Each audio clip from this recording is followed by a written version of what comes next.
चुलत भाऊ आणि बहीण सोशल मीडियावरील संपर्कातून प्रेमात पडले. तथापि जेव्हा दोघे समोरासमोर आले तेव्हा मुलीने दूर जाण्याचा प्रयत्न केला, परंतु मुलाला कोणत्याही किमतीत तिच्याशी लग्न करायचे होते. जेव्हा तो यशस्वी झाला नाही तेव्हा भावाने काल संध्याकाळी त्याच्या चुलत बहिणीला बोलण्याच्या बहाण्याने शेतावर बोलावले आणि तिला पळून जाऊन लग्न करण्यासाठी दबाव आणला.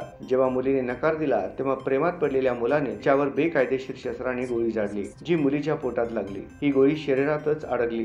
गोळीचा आवाज ऐकून कुटुंबातील सदस्य शेतात पोहोचले आणि मुलीला पोरसा येथील सामुदायिक आरोग्य केंद्रात आणले. तिची प्रकृती पाहून आणि प्रथमोपचार दिल्यानंतर डॉक्टरांनी मुलीला उपचारासाठी मोरेना येथे पाठवले, परंतु गोळी अजूनही तिच्या शरीरात असल्याने मुलीचा जीव वाचवण्यासाठी डॉक्टरांनी तिला मोरेनाहून ग्वाल्हेरला उपचारासाठी हलवले. या संदर्भात पीडितेच्या कुटुंबाच्या तक्रारीवरून पोलिसांनी आरोपी विरुद्ध फौजदारी गुन्हा दाखल करून शोध सुरू केला. खरं तर जिल्ह्यातील पोरसा पोलीस स्टेशन हद्दीतील शेरपूर येथील रहिवासी रामवीर राठोड काही वर्षांपूर्वीपर्यंत बीडमध्ये राहत होते. त्याचे संपूर्ण कुटुंब त्याच्या सोबत होते. त्यांच्या सोबत त्याची पत्नी धनवंती, मुलगी आरती आणि मुलगा दीपक हे राहत होते.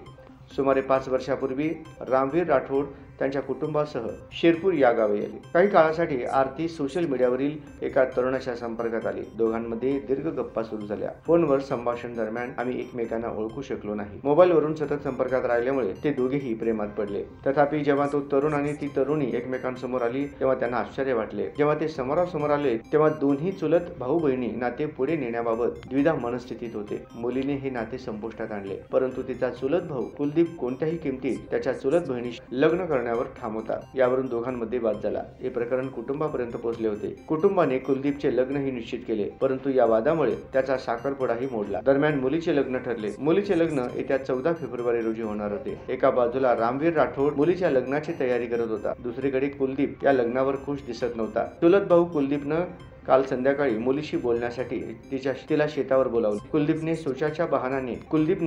शौचाच्या बहाण्याने शेतात पोहोचलेल्या मुलीशी लग्न करण्याबद्दल बोलले. यासाठी तो तिला सोबत घेऊन जाण्यास तयार होता, पण मुलीने कुलदीपचा प्रस्ताव नाकारला. याचा राग घेऊन कुलदीपनं मुलीवर गोळी झाडली. ती मुलगी रुग्णालयात जीवन आणि मृत्यूशी झुंज देत आहे. त्याचवेळी आरोपीला पकडण्यासाठी पोलीस छापे मारत आहेत.